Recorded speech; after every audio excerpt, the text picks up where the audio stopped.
감사합니다. 터질 것 같은 심정과 막 떨리는 손이지만 또 오늘의 말씀을 전하는 게 제가 아닌 말씀이기 때문에, 또 하나님의 말씀이기 때문에 담대함으로 전하도록 하겠습니다. 얼마 전에 제가 아는 지인들을 만나기 위해서 송도에서 이렇게 차를 먹는 시간을 가졌습니다.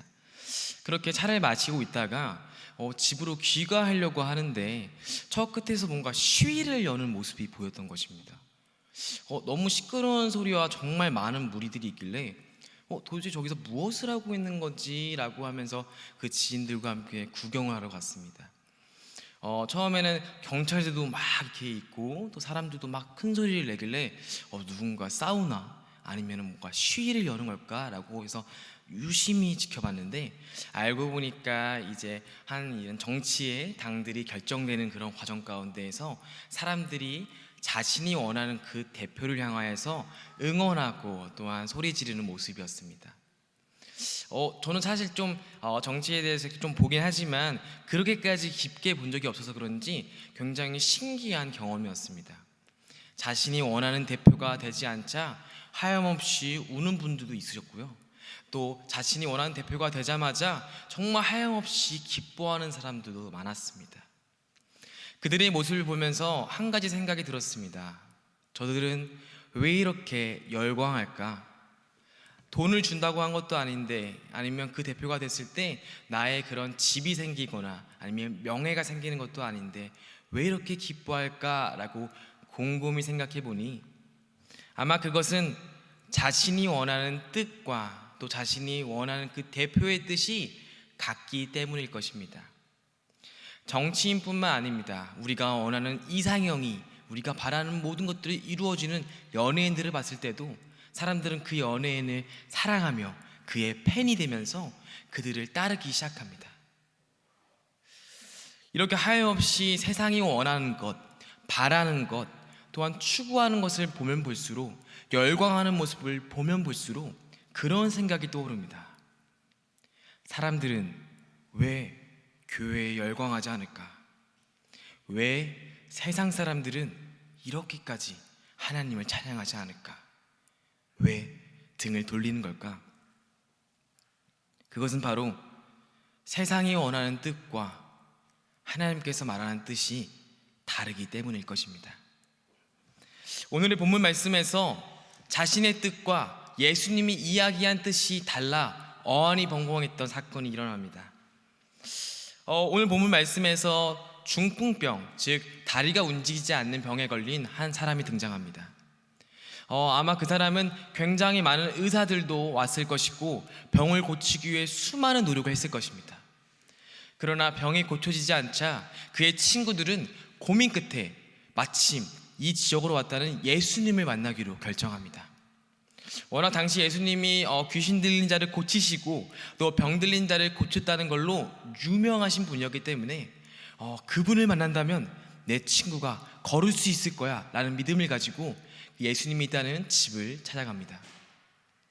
그러나 문제는 그 집의 환경이었습니다. 당시 너무나도 인기가 많았기 때문에 거의 예수님을 보지도 못할 정도로 많은 무리들이 집 안과 집 밖을 꽉 채우고 있었습니다. 친구들은 고민에 빠졌습니다. 예수님을 만나야지 내 친구가 병의 고침을 받을 텐데, 일어날 수 있을 텐데 어떻게 하지? 어떻게 하지 했을 때 한 친구의 눈에 띈 것이 바로 지붕이었습니다. 그래, 저 지붕을 뚫고 위에서 아래로 내려온다면 우리가 예수님을 만날 수 있을 거야. 그들은 어떠한 걱정을 하거나 아니면 민폐지 않을까, 예수님을 방해하지 않을까라는 생각보다 오로지 내 친구가 나아야만 해 라는 열정을 가지고 지붕을 뚫고 내려옵니다. 아마 지붕에 구멍이 뚫리면서 빛이 들어왔을 것이고 그 빛과 함께 수많은 먼지와 큰 소리로 인하여서 예수님께서 사람들에게 했던 말과 사람들의 집중은 오로지 그 사람들에게 맞춰졌을 것입니다. 친구를 내리고 예수님께 이 친구를 고쳐달라고 이야기했을 때 그들이 모두 바라는 것은, 심지어 그 친구들이 아닌 그 주변의 모든 사람들이 원하는 대답은, 기대하는 대답은 단 한 가지였을 것입니다. 내가 너의 병을 고쳐주겠다. 내가 이렇게 큰 능력이 있으니, 내가 하나님의 아들이니까, 내가 뛰어난 능력과 권능이 있으니까 내가 너의 병을 고쳐주겠다라는 말을 그 친구들뿐만 아니라 수많은 무리들이 기대했을 것입니다. 그러나 예수님은 그렇게 이야기하지 않으십니다. 오늘의 본문 5절 말씀에서 이렇게 이야기하십니다. 예수께서 그들의 믿음을 보시고 중풍병자에게 이르시되 작은 자야 네 죄사함을 받았느니라 하시니, 병의 고침을 낫겠다, 너의 병을 낫게 하겠다, 너가 걷겠다라는 말이 아니라 너의 죄를 사하겠다라는 말을 이야기하시는 것입니다. 우리의 삶을 돌아보면 이러한 경우가 굉장히 많습니다. 내가 바라는 뜻과 내가 원하는 이상적인 그 뜻을 가지고 기도하고 사역에 헌신했으나 정작 하나님께서 이야기하시고 바라시는 뜻이 다른 경우입니다. 나는 이렇게 헌신했을 때 하나님께서 나를 이렇게 인도하실 거야 라는 믿음을 가지고 열심히 기도하고 전진했으나 정작 하나님께서 보실 때, 또 나의 삶을 돌아봤을 때 하나님께서 내가 생각하는 뜻과 다른 것으로 연결시키는 것입니다. 우리는 그렇게 됐을 때 당황하기도 하고 또한 잠시 그 뜻을 부정하기도 합니다. 다시 본문 내용을 좀 더 들어가려고 합니다. 오늘의 본문 내용을 보면 우리가 명확하게 배워야 될 점이 한 가지 있습니다. 그것은 바로 그 친구들의 믿음입니다. 아마 그 집 바깥에는 그 친구뿐만 아니라 병고침을 당하게, 내 병을 낫게 하기 위해서 하나님을, 예수님을 만나고 싶은 사람들이, 수많은 병자들이 있었을 것입니다. 그 와중에 아마 그 병자들은 저 예수님이 과연 진짜로 병을 낫게 할 수 있을까? 저 사람의 병을 만약에 낫게 한다면 나도 한번 물어봐야겠다, 이 정도의 믿음이었을 수도 있습니다. 그러나 친구들은 달랐습니다. 우리가 예수님을 만난다면 100% 반드시 예수님께서 내 친구의 병을 낫게 하실 거야. 내가 예수님을 만난다면 무조건적으로 예수님께서 내 병을 낫게 하실 거야.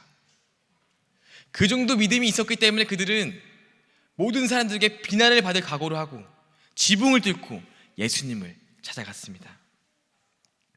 이것은 분명하게 이들의 실천하는 믿음, 이들이 나아가는 믿음은 우리가 분명하게 배워야 될 점입니다. 그러나 분명 배울 점이나 그러한 생각이, 그러한 나의 뜻과 소망이 너무나도 강해지면 강해질수록 하나님의 뜻을 이해하지 못하는 경우가 생깁니다. 사실 오늘 본문 말씀에서 이 친구들과 사람들과 이 친구 또한 마찬가지였을 것입니다. 죄사함? 나는 병을 고치기 위해서 이 자리에 왔는데 죄사함이라니 무슨 뜻일까? 저는 세상이 믿지 않은 자들이 교회를 찾아오지 않는 이유가 이것 때문이라고 생각합니다.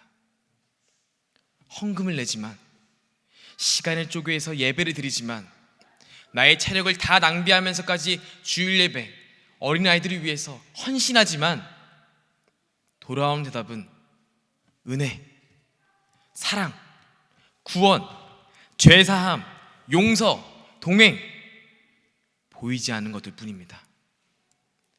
사실 정작 내가 바라는 것은 좀 더 나은 삶, 나은 인간관계, 윤택한 삶, 경제적으로 정말 뛰어난 것도 아니니까 괜찮으니까 그냥 안정적인 삶만 바래서 내 자식들이, 나의 부모님들이, 내가 사랑하는 모든 사람들이 그저 행복했으면, 이런 마음으로 헌신하고 내가 가장 바라는 뜻과 그 소망을 가지고 기도하지만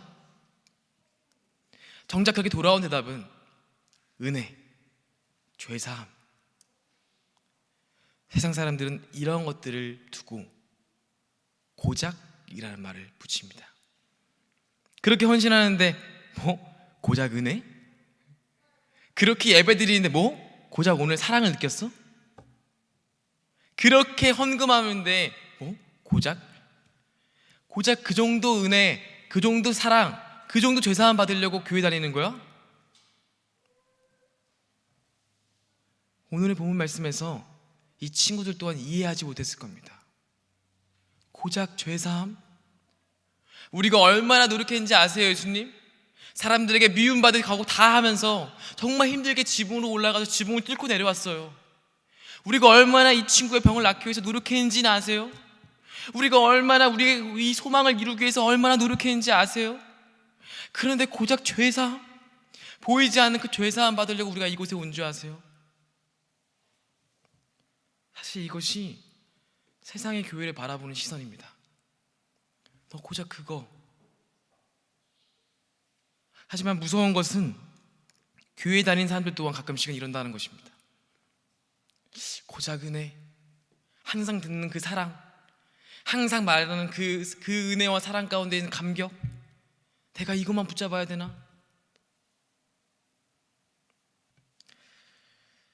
하지만 여러분들께 그런 쉬운 질문을 하나 던지려고 합니다. 오늘 본문에서 들은 죄사함이 겨우 죄사함입니까? 눈에 보이지 않는다고 해서 우리가 받는 은혜가 겨우 은혜입니까? 오늘 예수님께서 이렇게 이야기하십니다. 중풍병자에게 내 죄사함을 받았느니라 하는 말과 일어나 네 상을 가지고 걸어가라 하는 말 중에 어느 것이 쉽겠느냐? 예수님께서 이야기하시는 겁니다. 내가 이 자를 이렇게 세우는 것과 내가 이 자의 죄를 사하는 것, 무엇이 더 어렵겠느냐? 저희는 이 본문 말씀을 통해서 한 가지 확신할 수 있는 것이 있습니다.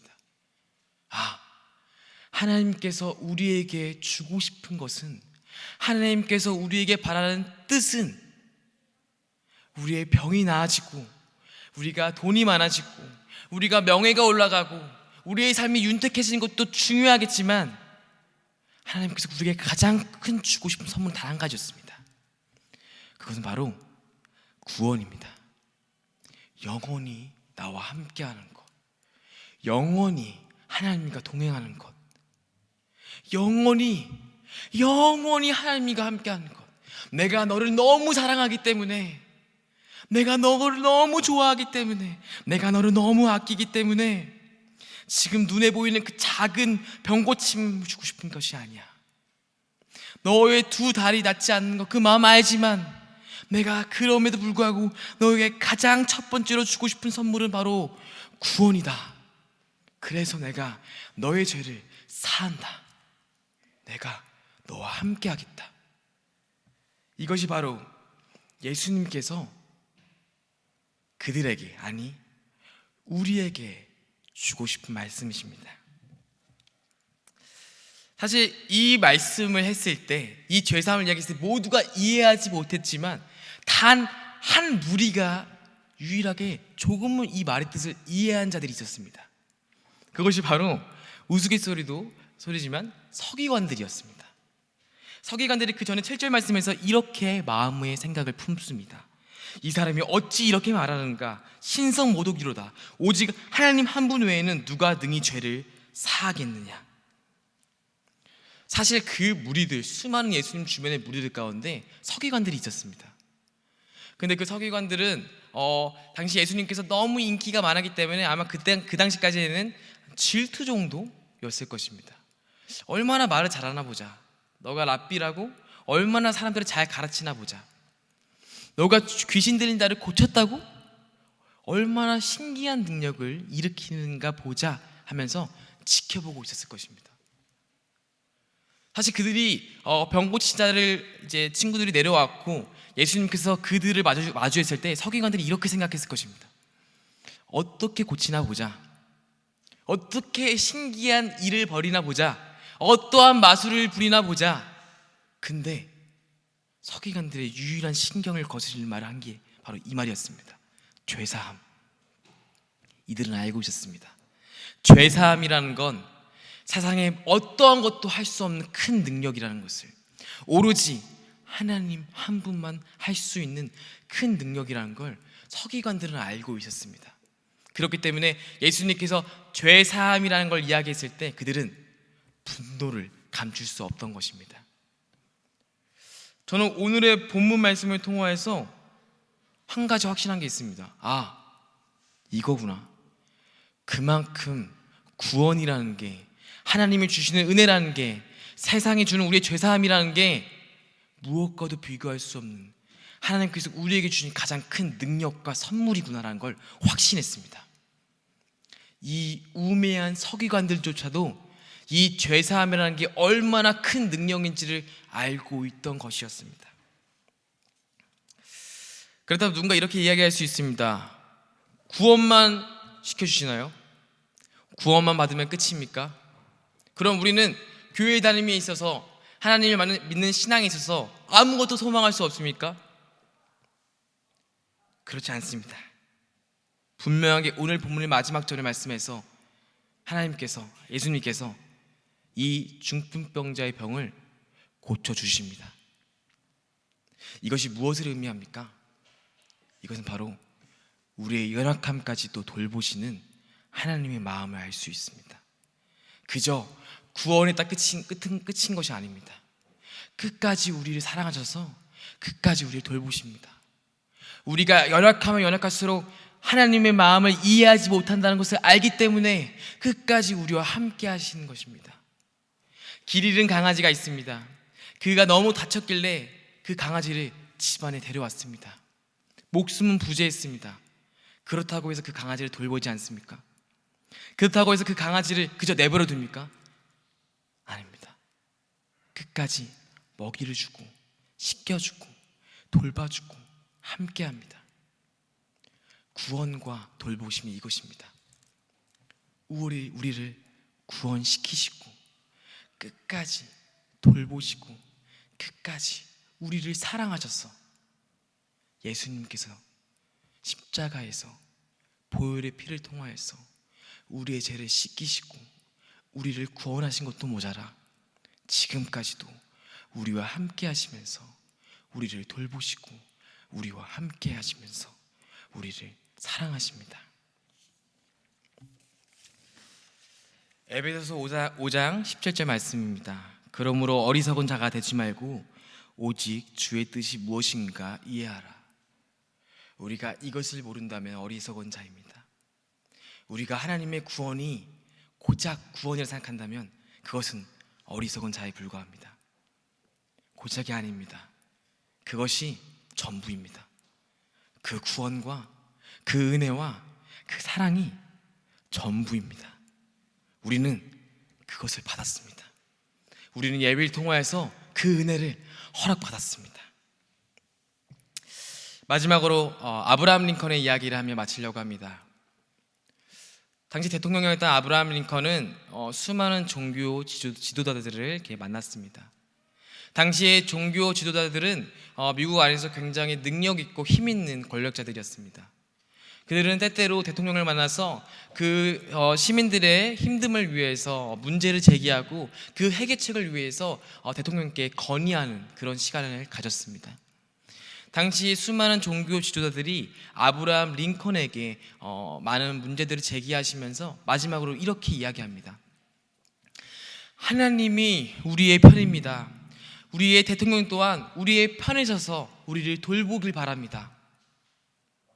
그러자 아브라함 링컨은 마지막으로 그들에게 이렇게 이야기합니다. 여러분들이 이야기하시는 문제와 건의사항 다 듣겠습니다. 다 고민해 보겠습니다. 그러나 저는 하나님이 우리의 편이길 원하지 않습니다. 저는 단 한 번도 하나님이 우리의 뜻과 같기를 원한 적이 없습니다. 저는 저의 뜻이 하나님의 뜻이길 바랍니다. 저는 제가 하나님의 편이길 바랍니다. 사랑하는 인간교회 성도 여러분, 우리가 하나님의 편이길 바랍니다. 우리의 뜻이 하나님의 뜻이길 바랍니다. 우리가 바라는 소망이 하나님께서 원하시는 소망이길 바랍니다. 예배의 순간들이 많이 있습니다. 홍보 같지만 11월 달에 다니엘 기도회도 있고요. 또 새벽 기도회, 수요예배, 철야예배, 수많은 우리가 하나님의 마음을 이해할 수 있는 순간들이 우리 앞에 많이 있습니다. 가끔씩은 몸과 마음이 지쳐 힘들겠지만 이 자리를 지킴으로써 하나님의 마음을 이해하는 순간들이 가득하기를 소망합니다. 그렇게 하나님의 마음을 이해했을 때 더욱더 큰 구원의 기쁨을 누리고 행복을 누리면서 죽음 이후에 누릴 수 있는 구원의 기쁨이 아닌 지금 이 순간에 누릴 수 있는 그 구원의 기쁨을 우리가 모두 함께 하기를 주님의 이름으로 간절히 소망합니다. 기도하겠습니다. 사랑이 많으신 하나님 감사합니다. 하나님께서 우리를 구원하셨습니다. 우리가 그 큰 사랑과 그 큰 능력을 우리가 알고 있습니다.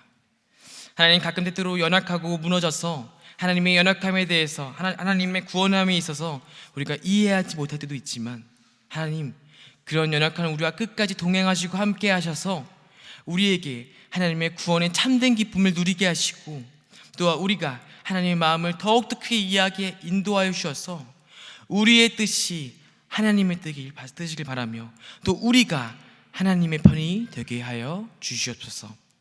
수많은 예배 가운데에서 하나님의 은혜와 사랑을 체험하며 또 누리길 원하며 예수님의 이름으로 간절히 기도합니다.